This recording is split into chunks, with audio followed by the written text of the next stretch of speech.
Bonjour à tous les fans de foot, bienvenue dans cette revue de presse spéciale sur le journal Mundo Deportivo du 28 décembre 2025. Aujourd'hui, on plonge dans les gros titres qui agitent le monde du Barça et au-delà avec des exclusivités qui font vibrer les supporters.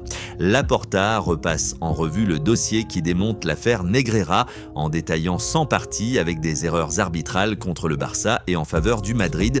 Des arbitres fautifs sont cités et cela met en lumière des irrégularités dans les décisions passées. Cela pourrait influencer les débats sur l'équité dans le football espagnol en apportant des preuves concrètes qui pourraient affecter la réputation des institutions arbitrales et renforcer la position du Barça dans les affaires judiciaires en cours. Et maintenant, passons à une exclusivité qui excite tous les culés, une enquête auprès des socios qui révèlent leurs rêves pour l'équipe. Selon cette enquête exclusive auprès de 300 socios du FC Barcelona, l'Argentin Julián Álvarez de l'Atlético est le renfort préféré à 31%, devant Erling Haaland du City à 26% et Marc Cucurella du Chelsea à 12%.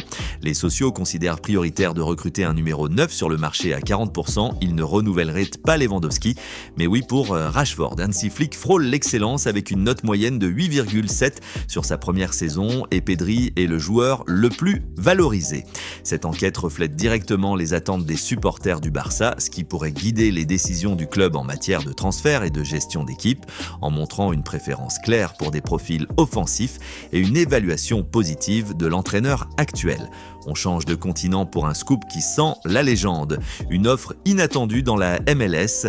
Cristiano Ronaldo s'offre à l'Inter Miami pour jouer aux côtés de Lionel Messi, avec une proposition directe pour rejoindre l'équipe. Cela pourrait créer un duo historique en MLS, attirant une attention mondiale sur la ligue et boostant l'intérêt pour le football aux États-Unis, tout en marquant potentiellement la fin de carrière de deux icônes ensemble. Enfin, un petit bonus pour les fans du Barça qui aiment planifier leur année. Le calendrier officiel du Barça pour 2026 est en vente à 9,95 € en format pour Pared o Mesa.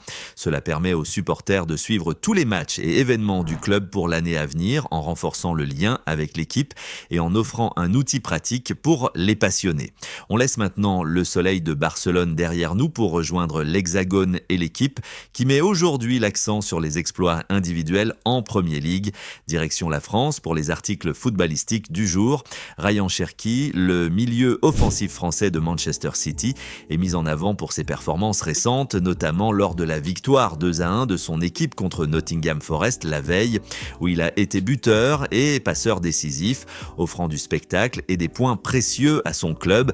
Cela souligne l'éclosion complète de Cherki en Premier League, où il devient un élément clé des Citizens avec des statistiques impressionnantes en buts et passes décisives, confirmant son statut de talent majeur du football français à l'étranger. Et on reste en Angleterre pour un focus sur ce match qui a tenu toutes ses promesses. Manchester City s'est imposé 2-1 sur la pelouse de Nottingham Forest lors de la journée de Premier League disputée là hier, avec une seconde période dominante où Cherki a brillé en étant décisif sur les 2 buts, permettant à son équipe de poursuivre sa série positive. Cette victoire renforce la position de Manchester City dans la course au titre en Premier League, tout en montrant la résilience des Citizens face à une équipe de Nottingham combative dans un championnat toujours plus disputé. On quitte maintenant les pelouses anglaises et le rugby français de l'équipe pour plonger dans l'actualité catalane avec Sport qui met Hansi Flick en une et annonce des mouvements défensifs pour le Barça en janvier. La grande priorité du Barça est de sécuriser la continuité de l'entraîneur Hansi Flick au-delà de son contrat actuel qui court jusqu'en juin 2027 avec une proposition d'extension jusqu'en juin 2028. Sa figure génère un consensus au club, même si cela pourrait éviter les élections à la planification sportive. Cela reflète la confiance totale du club envers Flick pour mener le projet à long terme en apportant de la stabilité dans un contexte d'élections présidentielles à venir et en renforçant son autorité auprès de l'effectif. Passons maintenant aux rumeurs de mercato mercato qui agite le Barça en cette fin d'année. Le FC Barcelona envisage un renfort défensif en janvier avec Nathan Ake de Manchester City comme objectif principal, mais le club anglais exigera un transfert définitif plutôt qu'un prêt. Face aux blessures en défense centrale, Ake représente un profil expérimenté et polyvalent qui pourrait immédiatement renforcer l'équipe tout en correspondant aux contraintes financières du Barça qui préfèrent un prêt. Et on reste avec le Real Madrid pour un dossier contractuel brûlant. Le Real Madrid se prépare à lancer une offensive pour le milieu du PSG Vitinha si Vinicius Junior quitte le club en utilisant les fonds d'un éventuel transfert du Brésilien. Cela montre que le Real Madrid anticipe un scénario de départ de Vinicius en raison des négociations contractuelles bloquées et identifie déjà un remplaçant clé pour renforcer son milieu de terrain. Enfin, un œil sur la Premier League avec les résultats de la veille. Manchester City s'est imposé 2-1 à Nottingham Forest grâce à un but tardif de Ryan Cherki, tandis que Arsenal a battu Brighton 2-1 avec des buts d'Odegaard et un contre son camp de Rutter. Les aspirants au titre maintiennent le duo en haut du classement. Ces victoires permettent à City et Arsenal de rester au contact dans la course au titre de Premier League avec des performances décisives de joueurs comme Cherki pour City. On quitte les priorités catalanes de sport avec Flick jusqu'en 2028 et les pistes défensives du Barça pour basculer du côté madrilène avec AS qui met en lumière la confiance autour d'un jeune défenseur du Real et une mauvaise nouvelle pour un maître à jouer du Betis. Le Real Madrid et son entraîneur Xabi Alonso maintiennent une confiance totale en le jeune défenseur central Dean Huijsen. Malgré quelques doutes récents sur sa forme, le club considère cette recrue estivale comme une apuesta à long terme avec un potentiel énorme pour mûrir et gagner en expérience. Cela confirme la patience du Real Madrid envers un talent de 20 ans déjà titularisé régulièrement, renforçant la stabilité défensive pour les saisons à venir dans un contexte de blessures récurrentes au sein de l'effectif. On reste dans l'actualité des clubs espagnols avec une nouvelle qui touche directement le vestiaire du Betis. Isco Alarcón, capitaine du Real Betis, va passer par le quirophano ce lundi pour une arthroscopia afin de traiter une lésion intra-articulaire au cartilage suite à un choc avec son coéquipier Amrabat lors d'un match d'Europa League. Cette intervention le tiendra éloigné des terrains au minimum un mois supplémentaire. Cela prolonge le calvaire physique d'Isco, privé de compétition depuis fin novembre, et prive le Betis d'un élément créatif clé et leader du vestiaire pour le début de l'année 2026, forçant l'entraîneur à trouver des solutions alternatives. On laisse derrière nous les confidences madrilènes d'AS sur Huijsen et le coup dur pour Isco au Betis pour plonger dans l'actualité italienne avec Tuttosport qui célèbre en une la victoire clinique de la Juventus à Pisa et met en lumière les tensions au sommet de la Serie A. La Juventus s'impose 2-0 sur la pelouse du promu Pisa grâce à des buts tardifs de Pierre Kalulu et Kenan Yildiz. L'entrée d'Edon Djegrova apporte la scossa décisive après plusieurs occasions manquées par Pisa, qui frappe 2 fois les montants, tandis que Spalletti insiste sur la qualité et l'enthousiasme croissant de l'équipe.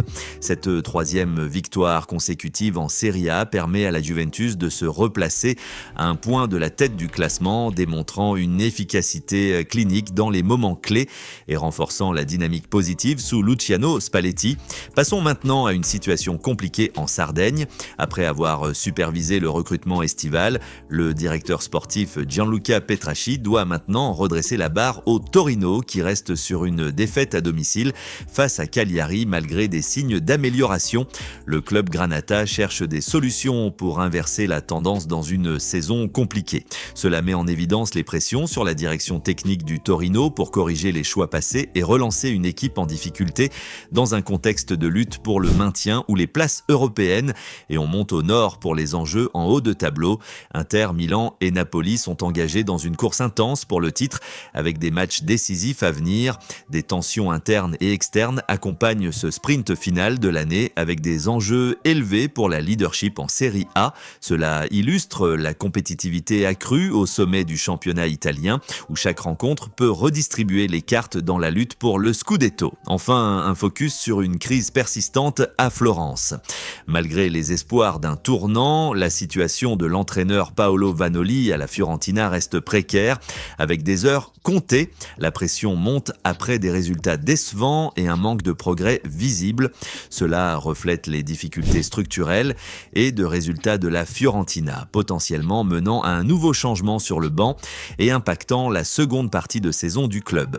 On quitte les célébrations turinoises de Tuttosport autour de la victoire clinique de la Juventus à Pisa pour rester en Italie, mais du côté romain avec le Corriere dello Sport, qui consacre sa une au bruit grandissant autour des Bianconeri et à un dossier chaud sur Kenan Yildiz.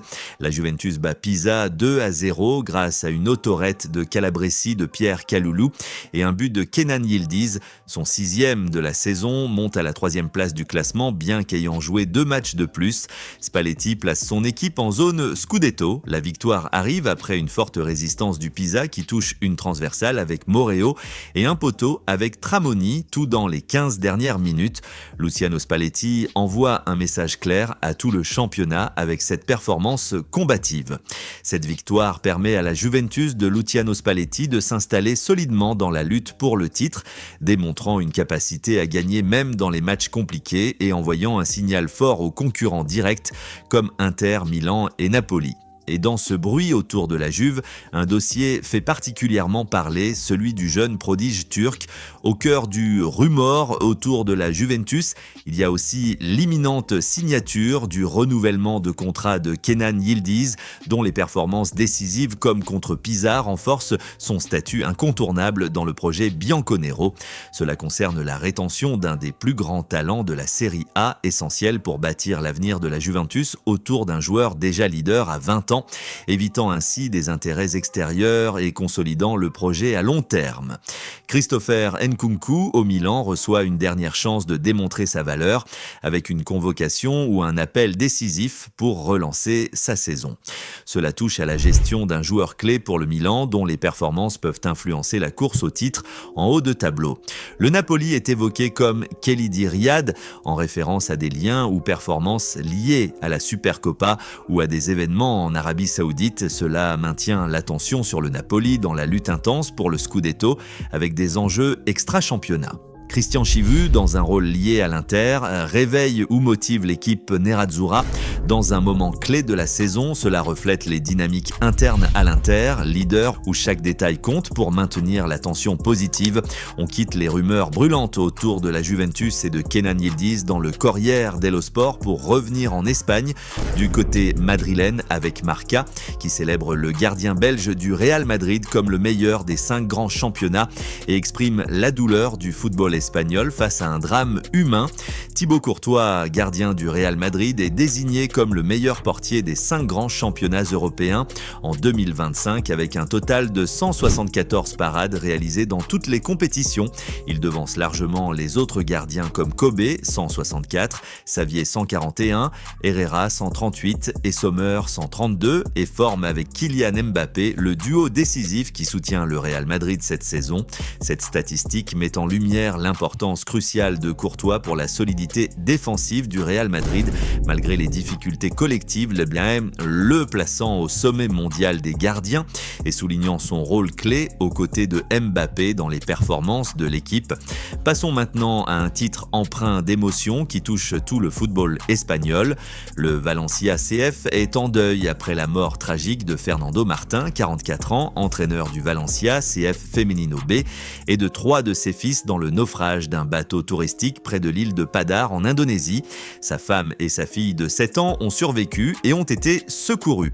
Cette perte humaine profonde affecte profondément le club valencien, son académie et le football féminin et espagnol, provoquant une vague de solidarité et de condoléances dans tout le monde du football. On quitte les hommages à Thibaut Courtois et le deuil du Valencia dans Marca pour rester en Italie, mais cette fois avec la Gazzetta dello Sport qui célèbre la Juventus victorieuse et met en garde les grands rivaux pour le titre d'hiver. La Juventus s'impose 2-0 à Pisa grâce aux entrées décisives de Jegrova et Kenan Yildiz qui marquent le 2e but. Pisa touche 2 poteaux, mais Spalletti change le match avec ses changements et défie l'histoire en rappelant les grandes remontées passées de la Juve. Cette victoire permet à la Juventus de confirmer sa forme ascendante et de se positionner comme une réelle prétendante au Scudetto en démontrant une capacité à renverser des matchs compliqués face à des promus combatifs. Passons maintenant aux rivaux directs direct qui prépare des rencontres cruciales. L'Inter affronte l'Atalanta dans un test décisif pour rester en tête. Chivou déclare que nous devons rester en tête et que l'équipe est prête à doubler les efforts pour conserver la première place. Ce match représente un examen majeur pour l'Inter leader face à une Atalanta toujours dangereuse dans la course serrée au titre d'hiver. Milan et Napoli doivent se méfier des pièges respectifs contre Frosinone et Vérone. Neres affronte son ancienne équipe crémonaise tandis que le Napoli vise à contrôler le milieu pour éviter les surprises. Ces rencontres contre des équipes de milieu bas de tableau peuvent redistribuer les points en haut du classement et influencer directement la lutte pour le Scudetto en cette fin d'année. Et un dernier regard sur la Viola en difficulté. Après la défaite de la Fiorentina à Parma, l'avenir de l'entraîneur Paolo Vanoli reste incertain et sera décidé par le directeur sportif Paratici. La pression monte sur le banc Viola. Cela illustre les difficultés persistantes de la Fiorentina avec un possible changement d'entraîneur qui pourrait impacter la seconde partie de saison du club. Et voilà, on termine en beauté cette revue de presse. Si ça a résumé clair et complet vous ont plu, abonnez-vous à la chaîne pour ne rien rater des prochaines revues quotidiennes. Likez la vidéo et dites-nous en commentaire quel journal ou quelle actu vous a le plus marqué aujourd'hui. À très bientôt pour plus de Passion Foot.